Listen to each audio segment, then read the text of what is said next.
Good. I'm down here. Jesus takes the physical actions of drinking and takes it into a spiritual issue. The woman was thinking of Jesus as a typical Jew, but his comment is not like any other interaction she's had before with a Jew. I really love the way that Jesus meets a Samaritan woman. You know, the way he talks to her, he doesn't talk down to her. You know, he kind of meets her where she is. I used to work at a coffee shop before I worked with university, and I love working with university. And coffee shops are great. It was a local coffee shop, and there were regulars that always came in. And we had a drive-up window, and one lady would always come, and she had a very specific order. She would come up, she would like, I want a large latte with 6 sugar and 6 Splenda. Skim milk. I want skim milk. Okay. And so she was very clear about it, and she really over-enunciated the words. You know, like 6 Splenda. And so I always make sure to get her drink right. And one day it was crazy. There were people inside, and I was the only person working. We just got hit and slammed by all these cars coming. And so I made her drink wrong. Instead of making it a latte, I made it a coffee. And so instead of water as the base, or instead of milk as the base, I used water. So she got it, and she was so insulted. And I was just like, oh my gosh, I'm so sorry. I remember, and as she's drinking, I'm like, let me take it back, I'll make you another one. She's like, no, this is fine. I'm like, well, let me just make you another one real quick. She's like, no, this is fine. So she's a regular, so every day she would come, and then now, instead of saying it like she normally did, she would over-enunciate even more. She'd be like, I would like a latte with 6 Splenda and 6 sugar, and it just was I felt awful, man. Every time she talked to me like that, it was like, oh my God, I'm not an idiot. I just made a mistake. Jesus does not talk to the Samaritan woman like this. He's not like, you've had 5 husbands. You know, he does call her out, but I feel like he does it in the best way, right? This is our Lord that we're talking about. And just the way he meets her where she is in this personal way. Right? Yeah, what were some other things in those first 15 verses? Then we can move on to the next ones. Other things y'all saw?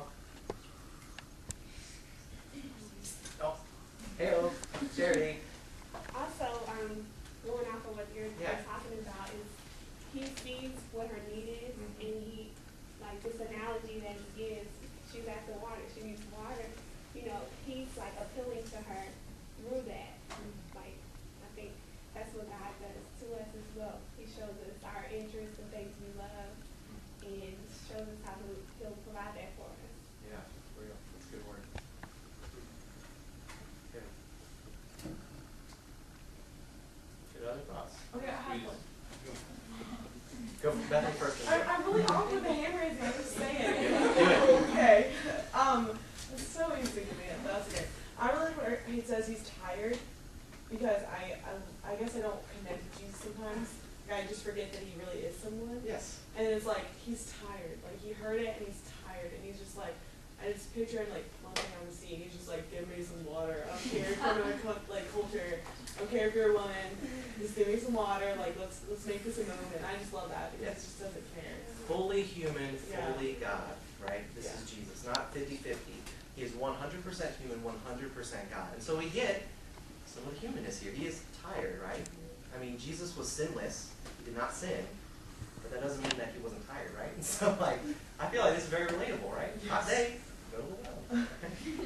Yeah, I love that, right? That a writer, the writer John, that he's very clear to say that he was tired, right? But that's not there just because. It's very clear to add that stuff in too. It's a good thought, Bethany. Yeah, Jed, what was your thought?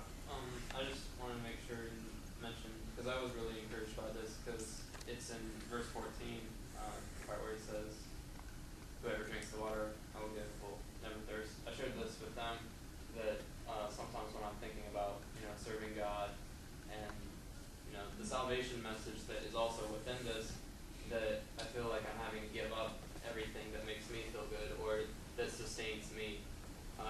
Just everyday things, I feel like, you always have to deny yourself.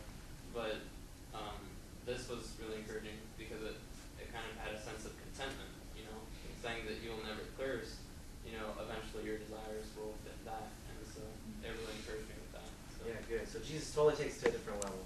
She thinks physical, and then he's thinking spiritual. And then she's still thinking physical, and then he's taking it even deeper, that this living water. And he just meets her in this crazy place, right? In verse 15, yeah, she's still thinking literal. She hadn't grasped the spiritual dimension yet. And then even in 16, he tells her, go, call your husband and come back, right? Jesus knows that she has had 5 husbands, right? So she has this like heart issue. She's grasped the nature of her own need, and she's forced to face reality and admitting that she had no husband, right? That Jesus is calling her out in this, so she has to say that. And then she still hides the fact that she was living with the guy. It's like, and the way Jesus says it too, it's in verse 18. He says, you are right when you say you have no husband. The fact is, you have had 5 husbands, and the man you now have is not your husband. What you have just said is quite true. I think that, like, sometimes I read this and I think it's like a diss, or it's like a, ooh, Jesus went there. But this is not that. This is a completely different moment in that. This isn't Jesus, like, jabbing her, or, like, being like, oh, yeah, well, I really know what you've been doing. This is Jesus wanting her to be in a different place, right? And he's calling her out of it. I feel like this is a lot of times how we can view the Lord, too. That, she's just waiting to, tell us we're wrong. Like how messed up we are. But, like, I just love how delicate, in a way, this is, right? It's convicting, and yet he wants her to be in a better place. So let's move back into our small groups. Let's discuss verse 15 and 16 all the way to the end of the passage. I'll give you another 5 to 16 minutes. And look for observations. Talk about that stuff. Things that we can bring back to the